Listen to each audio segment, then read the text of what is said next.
ಆ ಸಮಂತಕ ಮಣಿಯನ್ನ ಹಾಕಿಕೊಂಡು ಪ್ರಸೇನ, ಇವನೇನು ಸತ್ರಾಜಿತನ ಅಣ್ಣ ಪ್ರಸೇನ, ಆ ಮಣಿಯನ್ನ ಹಾಕಿಕೊಂಡು ಬೇಟೆಗೆ ಹೋಗ್ತಾನೆ. ಯಾಕೆ ಆ ಮಣಿಯನ್ನ ಹಾಕೊಂಡು ಯಾಕೆ ಬೇಟೆಗೆ ಹೋಗ್ಬೇಕು? ನೋಡ್ರಿ, ಕಾಡಿನಲ್ಲಿ ತುಂಬಾ ಕತ್ತಲೆ ಇರುತ್ತೆ. ಈಗ ಬಹಳ ಜನ ನೀವು ಡಿಸ್ಕವರಿ ಚಾನಲ್ ಎಲ್ಲ ನೋಡ್ತೀರಿ, ಕತ್ತಲೆಯಲ್ಲಿ ಅವರು ಲೈಟ್, ತಲೆಗೊಂದು ಲೈಟ್ ಹಾಕೊಂಡು ಈಗ ನೋಡ್ತಾ ಹೋಗ್ತಾರೆ. ಹಾಗಾಗಿನ ಕಾಲಕ್ಕೆ ಲೈಟ್ ಇಲ್ಲ.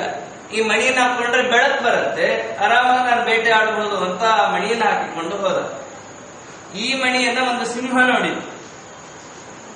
ಏತನ್ಮಧ್ಯೆ ಒಂದು ಏನಾಗೋಗಿತ್ತು ಅಂದ್ರೆ, ಈ ಮಣಿ ಇವರ ಹತ್ರ ಇದ್ದದ್ದನ್ನ ನೋಡಿ, ನಮ್ಮನೇಲಿ ಏನೋ ಒಂದು ಅಪರೂಪವಾದ ವಸ್ತು ಇದ್ರೆ ಎಲ್ಲಾರು ಬಂದು ನೋಡ್ಕೊಂಡು ಹೋಗ್ತಾ ಇರ್ತಾರೆ. ಕೆಲವರು ಎಲ್ಲಾರು ಬಂದು ನೋಡ್ಲಿ ಅಂತ ಕೆಲವು ವಸ್ತುಗಳನ್ನು ಸಂಗ್ರಹ ಮಾಡೋರಿದ್ದಾರೆ.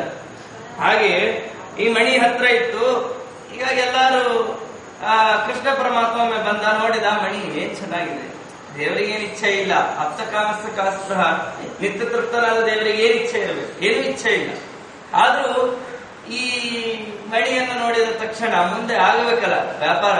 ದೇವರು ಕೇಳಿದನಂತೆ ಅಣ್ಣ ತಮ್ಮಂದ್ರಿಗೆ, ಏನಪ್ಪಾ ಈ ಮಣಿ ನಂಗೆ ಕೊಟ್ಬಿಡ್ತೀರಾ ಅಂತ ಕೇಳಿದ್ರು.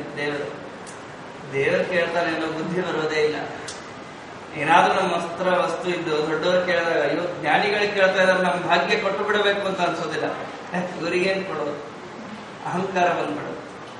ಇಬ್ಬರಿಗೂ ಅಹಂಕಾರ ಕೊಡ್ಲಿಲ್ಲ.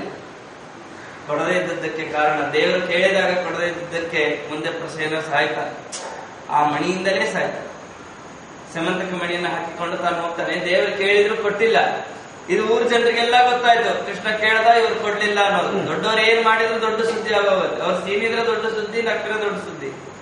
ಹೀಗಾಗಿ ಕೃಷ್ಣ ಕೇಳಿದ ಇವ್ರು ಕೊಡ್ಲಿಲ್ಲ ಅನ್ನೋದು ಎಲ್ಲಾ ಕಡೆಗೂ ಹರಡಿತ್ತು ಸುದ್ದಿ. ಇವನ ಆ ಮಣಿಯನ್ನ ಹಾಕಿಕೊಂಡು ಹೋದ. ಆ ಪ್ರಸೇನನನ್ನ ಒಂದು ಸಿಂಹ ನೋಡಿತ್ತು. ಒಳ್ಳೆ ಮಣಿ, ಅದನ್ನ ನೋಡಿ ಪ್ರಸೇನನನ್ನ ಸಿಂಹ ಕೊಂದು ತಾನ ಆ ಮಣಿಯನ್ನ ತೆಗೆದುಕೊಂಡು ಹೋಯಿತು ಸಿಂಹ. ಮುಂದೆ ಆ ಸಿಂಹವನ್ನ ಕರಡಿಗಳ ರಾಜನಾದ ಜಾಂಬು ಅಂತ ನೋಡಿದ. ಆಕಸ್ಮಿಕವಾಗಿ ತಾನ ಆ ಸಿಂಹನನ್ನ ಕೊಂದು ಜಾಂಬುವಂತ ಆ ಮಣಿಯನ್ನ ತೆಗೆದುಕೊಂಡು ಹೋದ. ಇಲ್ಲಿ ಹೋದ ಪ್ರಸೇನ ಎಷ್ಟು ದಿನ ಆದ್ರೂ ವಾಪಸ್ಸೇ ಬರಲಿಲ್ಲ. ಎಲ್ಲರಿಗೂ ಕೃಷ್ಣನ ಮೇಲೆ ಸಂಶಯ ಬಂತು. ಓಹೋ, ಇವನೇ ಮಣಿಯನ್ನ ಕೇಳಿದ್ದ, ಮಣಿ ಕೊಡ್ಲಿಲ್ಲ ಪ್ರಸೇನ ಅಂತ ಹೇಳಿ ಆ ಪ್ರಸೇನನನ್ನ ಕೊಂದು ಇವನೇ ಆ ಮಣಿಯನ್ನು ಇಟ್ಕೊಂಡಿದ್ದಾನೆ ಅಂತ ಇವನ ಮೇಲೆ ಸುಳ್ಳು ಅಪವಾದ, ದೇವರ ಮೇಲೆ ಸುಳ್ಳು ಅಪವಾದ. ದೇವರು ಸುಮ್ಮನಿರ್ತಾನ?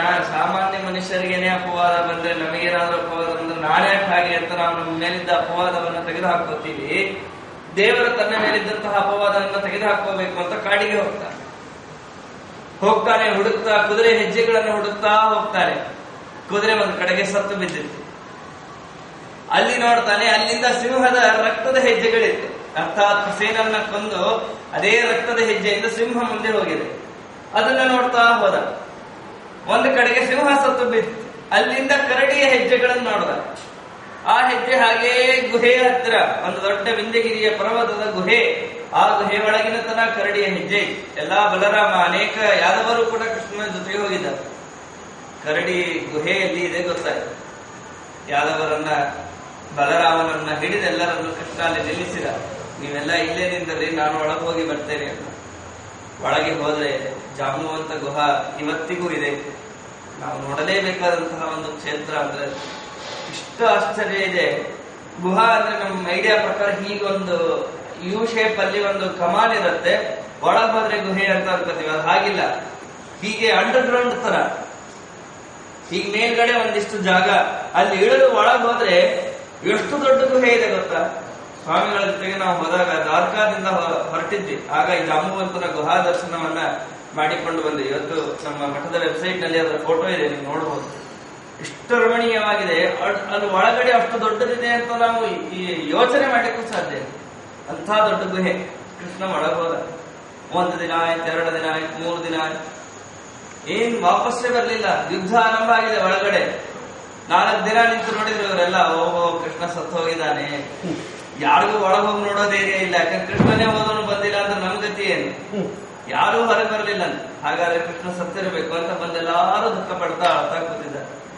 21 ದಿನ ಯುದ್ಧ ಆಯ್ತು ಕೃಷ್ಣನಿಗೂ ಜಾಂಬುವಂತನಿಗೂ. 21ನೇ ದಿನ ದೇವರು ಕೃಷ್ಣ ತನ್ನ ರಾಮರೂಪವನ್ನು ತೋರಿಸಿದನು. ತಕ್ಷಣ ಜಾಂಬುವಂತ ಕೈ ಮುಗಿದು, ಸ್ವಾಮಿ ತಪ್ಪು ಮಾಡಿದೆ, ಕ್ಷಮಾ ಮಾಡಿ. ಇದಕ್ಕಿಂತ ಮತ್ತೊಂದು ಮಾತಾಯ್ತು. ಗುಹೆ ಹತ್ರ ಬರ್ತಾರೆ. ಗುಹೆ ಹತ್ರ ಬಂದ ಮೇಲೆ ಏನಾಗಿದೆ ಅಂದ್ರೆ ಇನ್ನೂ ಒಳಗೆ ಹೋಗಿಲ್ಲ ಕೃಷ್ಣ. ಆಗ ಒಂದು ಸನ್ನಿವೇಶ ನಡೀತಂತೆ. ಒಳಗೆ ಗುಹೆಯಿಂದ ಒಂದು ಹೆಣ್ಣಿನ ಧ್ವನಿ ಕೇಳಿಸಿತಂತೆ. ಏನ್ ಧ್ವನಿ ಅಂದ್ರೆ, ಸಿಂಹ ಪ್ರಸೇನ ಅವಧಿ ಸಿಂಹೋ ಜಾಂಬವತ ಹತಃ ಸುಕುಮಾರಕ ಮಾರೋದಿ ತವಹೇಶ ಸುಮಂತಕಃ.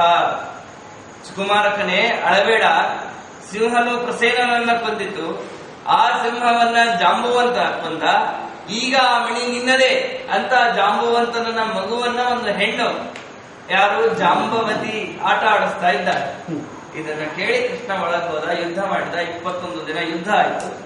ಯುದ್ಧ ಆದ ಮೇಲೆ ಯಾವ ಸಮಂತಕ ಮಣಿಯನ್ನ ತೆಗೆದುಕೊಂಡು ತಾನು ಬರ್ತಾನೆ. ಸಮಂತಕ ಮಣಿಯನ್ನು ತೆಗೆದುಕೊಂಡು ಬಂದು ಹೇಳ್ತಾನೆ, ನಾನೇನೂ ತಪ್ಪು ಮಾಡಿಲ್ಲ. ಕರೀತಾನೆ ಸತ್ರಾಜಿತನು, ನನಗೆ ಈ ಮಣಿಯ ಮೇಲೆ ಏನೂ ಅಪೇಕ್ಷೆ ಇಲ್ಲ.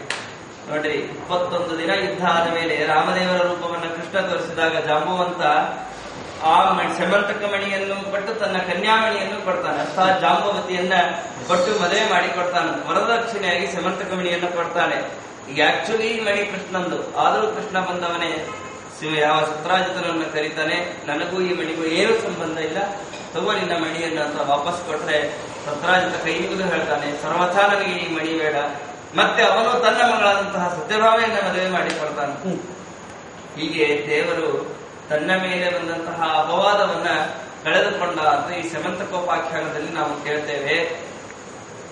ಯಾಕೆ ಸಮಂತಕೋಪಾಖ್ಯಾನವನ್ನ ಗಣೇಶ ಚತುರ್ಥಿ ದಿನ ಕೇಳಬೇಕು? ಏನ್ ಸಂಬಂಧ ಅಂತ ನಮ್ಗೆ ಅನ್ಸುತ್ತೆ. ಇದಿರೋದು ಕೃಷ್ಣನ ಕಥೆ, ಇವತ್ತಿರೋದು ಗಣೇಶ ಚತುರ್ಥಿ. ಏನ್ ಸಂಬಂಧ ಅಂದ್ರೆ, ಯಾರು ಚತುರ್ಥಿ ದಿನ ಚಂದ್ರನನ್ನ ನೋಡ್ತಾರೋ ಅವರಿಗೆ ಮಿಥ್ಯಾಪವಾದ ಬರುತ್ತೆ. ಇವತ್ತು ಚತುರ್ಥಿಯ ದಿನ ಚಂದ್ರನನ್ನ ನೋಡಬಾರದು. ದ್ವಿತೀಯ ದಿನ ಚಂದ್ರ ದರ್ಶನವನ್ನ ಮಾಡಬೇಕು. ಚತುರ್ಥಿ ಚಂದ್ರನನ್ನು ನೋಡ್ಲೇಬಾರದು. ನಮ್ದು ಯೋಗ ದೈವ ಅಂತ ಇಟ್ಕೊಳ್ರಿ, ಎಲ್ಲಾ ಅಪಾರ್ಟ್ಮೆಂಟ್ಗಳಲ್ಲಿ ಇರೋದ್ರಿಂದ ಚಂದ್ರ ನೋಡೋ ಪ್ರಸಂಗನೇ ಇಲ್ಲ. ಅಷ್ಟು ನಮಗೆ ಸ್ಪೇಸ್ ಆಕಾಶ ಸಿಗೋದೇ ಇಲ್ಲ ನೋಡ್ಲಿಕ್ಕೆ. ಹೀಗಾಗಿ ನಾವು ಚಂದ್ರ ನೋಡೋದೇ ಕಡಿಮೆ. ಬಹಳ ಜನ ಮಕ್ಕಳಿಗೆ ಮನೆಯಲ್ಲಿ ಸ್ಟಾರ್ಗಳನ್ನು ಹಚ್ಚಿರ್ತಾರೆ ಗೋಡೆಗೆ, ಆ ಚಂದ್ರ ಸೂರ್ಯನೇ ತೋರಿಸಿರ್ತಾರೆ, ನಿಜವಾದ ಚಂದ್ರನನ್ನು ನೋಡಿರೋದೇ ಇಲ್ಲ. ಹೀಗಾಗಿ ಚಂದ್ರ ದರ್ಶನವನ್ನು ಚತುರ್ಥಿ ಸರ್ವಥಾ ಮಾಡಬಾರದು. ಅದು ಮಿಥ್ಯಾಪವಾದಕ್ಕೆ ಕಾರಣ ಆಗುತ್ತೆ. ಅಂತಹ ಅಪವಾದವನ್ನ ದೇವರು ಇಷ್ಟೆಲ್ಲ ಮಾಡಿ ತಾನು ಪರಿಹಾರ ಮಾಡಿಕೊಂಡ. ಆದ್ದರಿಂದ ಯಾವುದಾದ್ರೂ ಅಪವಾದಗಳು ನಮಗಿದ್ದರೆ ಜೀವನದಲ್ಲಿ ಇಂತಹ ಸಮಂತಕೋಪಾಖ್ಯಾನವನ್ನು ಕೇಳೋದ್ರಿಂದ ಕೆಟ್ಟ ಅಪವಾದಗಳೆಲ್ಲ ಪರಿಹಾರ ಆಗುತ್ತೆ, ಎಲ್ಲವೂ ನಾಶವಾಗಿ ಹೋಗುತ್ತೆ. ಮತ್ತು ಇನ್ನಿನ ಇತರ ದೋಷಗಳನ್ನು ಕೂಡ ಈ ಸಮಂತಕೋಪಾಖ್ಯಾನವನ್ನು ಕೇಳೋದ್ರಿಂದ ನಾವು ಪರಿಹಾರ ಮಾಡಿಕೊಳ್ಳಬಹುದು ಎಂಬುದಾಗಿ ಸಮಂತಕೋಪಾಖ್ಯಾನದಲ್ಲಿ ತಿಳಿಸಿಕೊಡ್ತಾರೆ. ಮುಂದಿನ ಭಾಗವತದ ವಿಷಯವನ್ನ ಮತ್ತೆ ನಾಳೆ ತಿಳಿಯುವ ಪ್ರಯತ್ನ ಮಾಡೋಣ. ಸ್ವಲ್ಪ ಇವತ್ತು ಅನಿವಾರ್ಯತೆ ಇರೋದ್ರಿಂದ ಬೇಗ ಪ್ರವಚನವನ್ನ ಮುಗಿಸ್ತಾ ಇದ್ದೇವೆ. ನಾಮಕರ್ತ ಹರಿಕರ್ತ